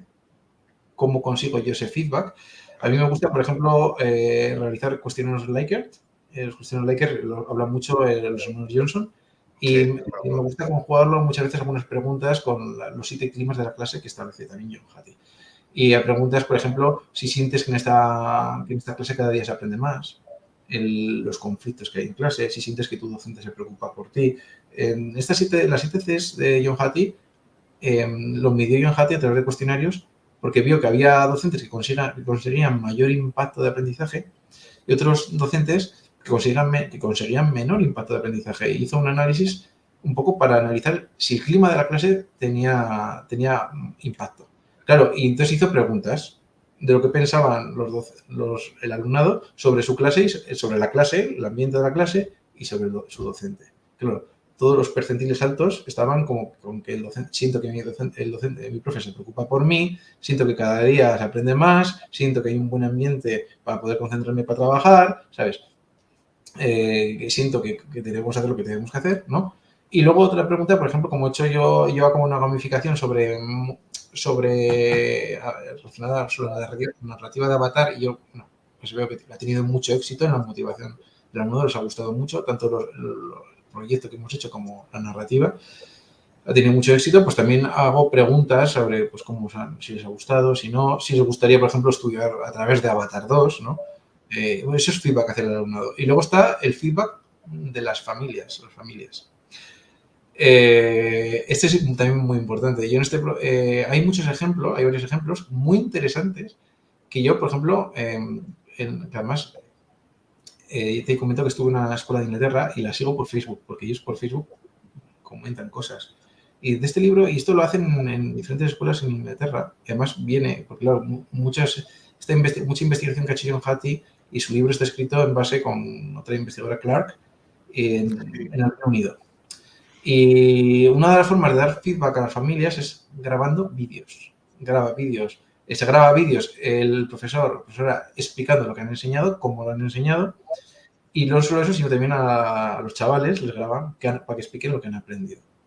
Y eso es una forma de dar feedback a las familias. Yo sí no lo hago, ¿vale? Porque no tengo además yo tengo muchísimo. Yo no sé, este año no soy tutor ahora y tengo 80 chavales. Entonces, bueno, pues si me tengo que grabar un vídeo. Entonces, lo que sí que hago yo es redactar correos. Muchas veces redacto correos para explicar a las familias lo que estamos haciendo en clase. Y sí que mando, pues a veces, pues una foto, pues simplemente si hacemos proyectos, pues los productos, comparto todos los productos con ellos. O a veces también, por ejemplo, este último proyecto, uno de los productos iba dirigido a las familias, ¿no? También concienciar a las familias sobre el cuidado del medio ambiente, ¿no? Y entonces crear un vídeo a ellos. Entonces eso también se lo enviaron. Y luego yo no solo eso, sino también les explico todo, redacto en correos un poco cómo estamos trabajando. Por ejemplo, cuando estuvimos trabajando en la escritura del texto descriptivo, que tenían que crear un avatar con inteligencia artificial. Bueno, pues aproveché para trabajar el texto descriptivo. Primero trabajamos el papel y luego cuando tenían ya el texto definitivo, cogemos los Chromebooks con inteligencia artificial, pasaban el texto y le salía su avatar, ¿sabes? Para la historia gamificada. Y claro, pues yo a las familias expliqué un poco, claro, porque los chavales irían con su muñequico a casa y igual pensaban algunos, ¿esto qué dedicáis a hacer? ¿Fotografías en clase? ¿Sabes? No sé. Entonces, pues, para que entendieran un poco con lo que iban los niños y las niñas a casa, claro, yo escribí un correo un poco explicando todo el proceso de cómo habíamos trabajado en la escritura.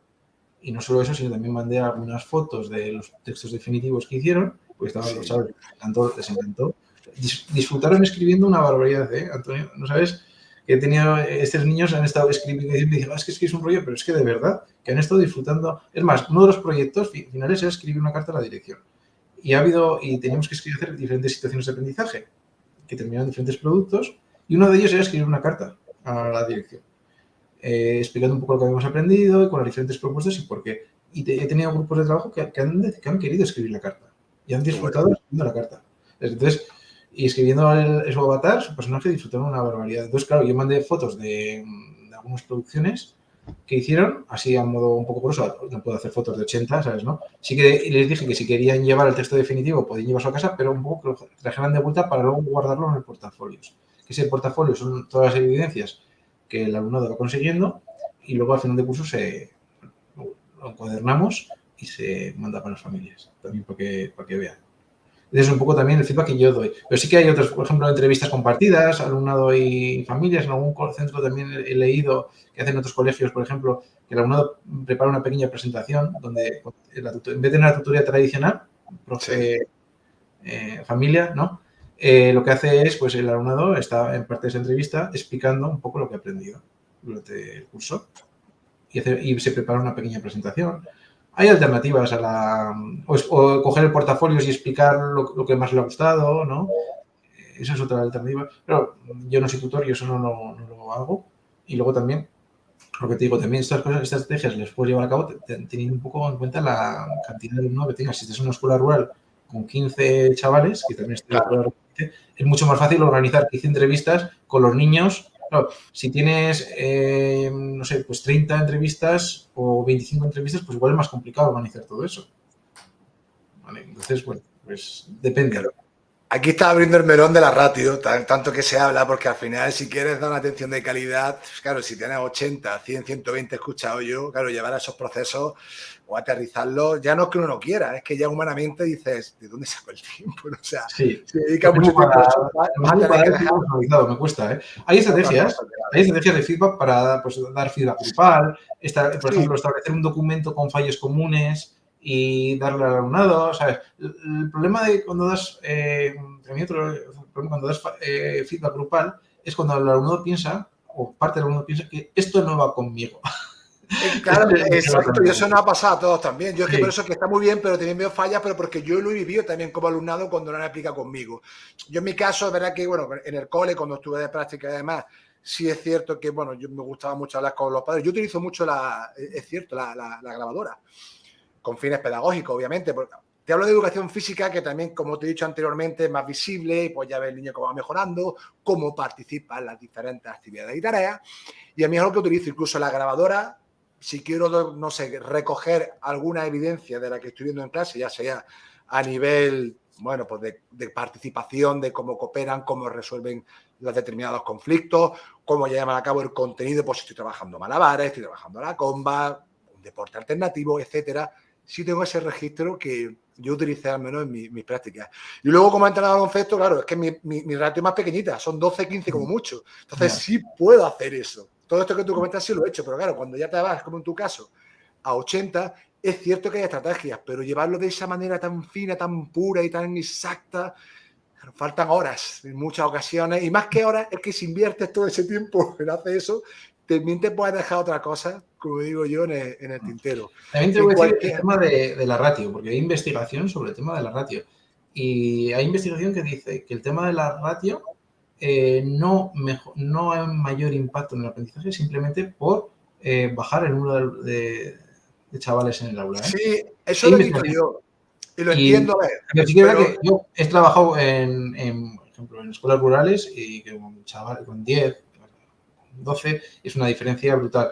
Pero sí que, bueno, aquí tiene también en cuenta un poco lo que dice la investigación, que si baja de ratio, es muy importante también el enfoque metodológico que se aplique. O sea, porque claro, esto simplemente bajada de ratios y si no hay cambio metodológico no ayuda a atender mejor la diversidad. ¿Eh? sí, pero esto, yo ponía el ejemplo, Tomás, es como si, vale, tú eres conductor y tienes un SEA 600 de estos antiguos y ahora te dan un Porsche 911. Vale, uf, qué máquina. Claro, pero si tú no sabes manejar, como dirían los argentinos aquí, el carro, da igual que te den un SEA, que te den un Ferrari o que te bajen. Es decir, nosotros, como, bajo mi punto de vista, como recurso más importante, si tú, claro, no tienes ese bagaje, no tienes esas competencias que hablábamos en la primera pregunta, da igual que haya 3, 4, 8, 20, Sí. 15, 25.000. Pero sí es Sí, cierto que sí. si baja el número, por lo menos lo que es la sobrecarga cognitiva de trabajo a esa persona, lo que a mí sí me gustaría saber, que no he profundizado en el estudio, es si eso a la larga mejora al docente en cuanto al rebajarle la carga cognitiva y de trabajo, si puede que eso genere efectos positivos a la hora de que, por ejemplo, querer formarse, atender mejor, que no lo sé, lo desconozco, que también es verdad que cada uno es de su padre y de su madre,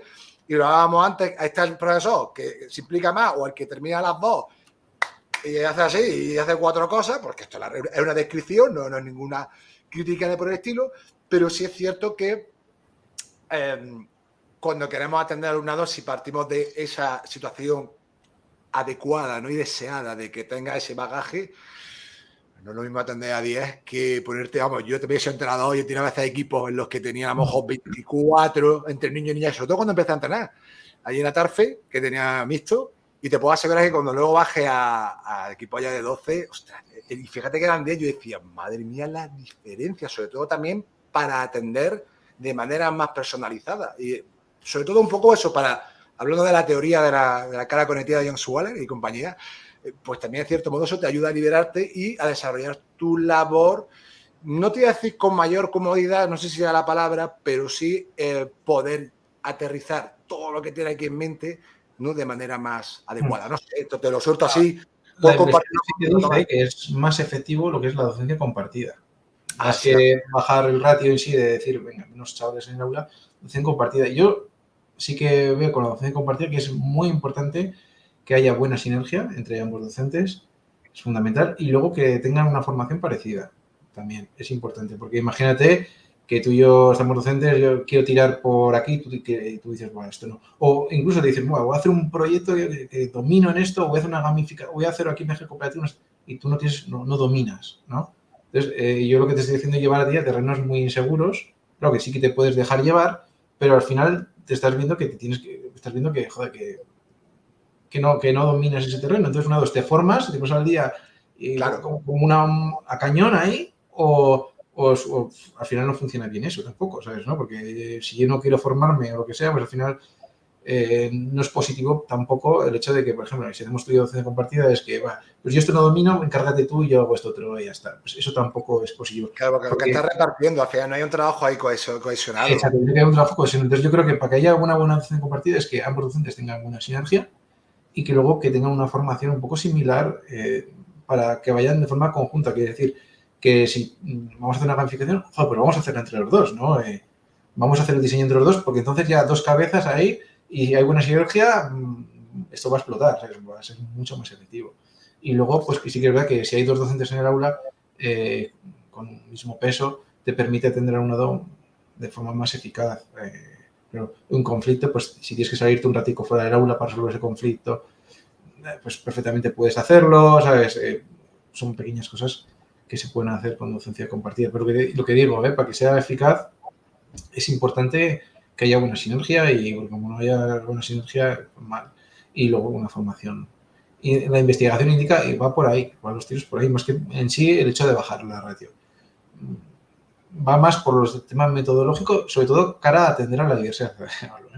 Cara a atender a la diversidad. Sí, es cierto. Fíjate que yo tengo que admitir que en la enseñanza pura individual yo no llego. O sea, quiero decir, a mí una de las que me ayuda mucho es el viaje cooperativo para atender la diversidad. Claro, hay que estructurarlo muy bien, hay que tener buen conocimiento para que funcione, como lo he dicho anteriormente, pero si hacemos una enseñanza puramente individual y tienes que estar explicando individualmente a cada uno, pues al final te encuentras lo típico, ¿no? Como pasaba antes, la mesa del profesor y la cola. Estoy esperando aquí a que... Sí, yo recuerdo haberlo hecho. Yo, por ejemplo... Sí, a mí cuando estoy trabajando en la escritura, los chavales muchas veces que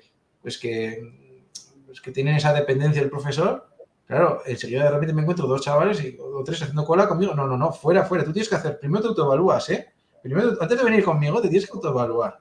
Porque hasta que no te autoevalúes y hay una coevaluación, yo no voy a intervenir ahí, ¿no? Entonces, ¿qué pasa? Que diversificas las tareas en ellos y a ti te permite que para empezar, que no pierdan tiempo porque la cola es gigante, hace perder el tiempo una barbaridad. Pueden estar uno ahí 10 minutos esperando con el cuaderno, charlando con el otro, ahí no hay ningún tipo de trabajo cognitivo. Entonces, lo que permites es que estén todos trabajando con alguna tarea y tú vayas atendiendo poco a poco de forma individual, ¿sabes? De forma cooperativa, ¿sabes? Porque también somos todos, yo os digo, somos un equipo, la clase no es mía, la clase es de todos, somos aquí un equipo y tenemos que conseguir esto todos, ¿no? Entonces, lo de las colas es... La enseñanza individual te lleva a eso. Venga, ejercicio de 1 al 10. Duda, el ejercicio 2. No sé cómo se hace esto. Al profe. El otro, en el 4. Joder, al profe. Claro, las colas gigantes. Y muchos, termina la clase, acabo la clase. Y la cola no me ha atendido a mí, no llegó la cola. Qué importante esto que señala Tomás, porque vamos, me vio, incluso en el área de educación física también hay un concepto que hablamos de compromiso motor, que al final buscamos la eficacia y la eficiencia de las clases. Si diseñas tareas, juegos, actividades en los que hay niños haciendo una cola que tardan, hablo exageradamente, ¿no? 8 horas en participar, hay algo aquí que no está funcionando, que no estamos haciendo del todo bien, ¿no? Entonces, esto que tú señalas, que yo le veo, es fundamental, y el hecho, que creo que también es una de nuestras máximas responsabilidades, es que el alumnado sea autónomo. Es decir, nosotros, sobre todo al principio, en esos primeros compases, sí necesitan quizá una mayor atención, mayor modelaje, ejemplos, enseñanza explícita, pero luego de manera progresiva, conforme van adquiriendo esos conocimientos, vamos separando y vamos dejando. Y si alguna vez se estrellan de manera controlada, que nadie me entienda mal, también es necesario para que vayan aprendiendo y generando también esa, digamos, gestión a la frustración. Fíjate que ya quitaron sobre todo del ámbito también deportivo, de la educación física, porque es lo que más trato, y eso es uno de los elementos también muy importantes, que he dicho que el error forma parte del aprendizaje, es decir, si me equivoco no pasa nada, pero tenéis que saber autorregular, y esto está muy relacionado con lo que tú decías de los procesos de autorregulación, metacognición, para, como digo yo, de manera progresiva, que el alumnado cada vez vaya siendo más autónomo y nosotros cediéndole esa parte, por Y supuesto, de nombrar una responsabilidad. cosa, el efecto, no sé si conoces el efecto Hawthorne, que es el hecho de que cuando nos estamos siendo observados, mejor, Sí, a cambiar nuestro comportamiento. Y luego está otra que es la teoría de la facilitación social, que eso también es muy importante conocerlo, se porque condiciona. esta teoría nos indica que nuestro desempeño, cuando dominamos una tarea, nuestro desempeño mejora a la hora cuando somos observados y evaluados.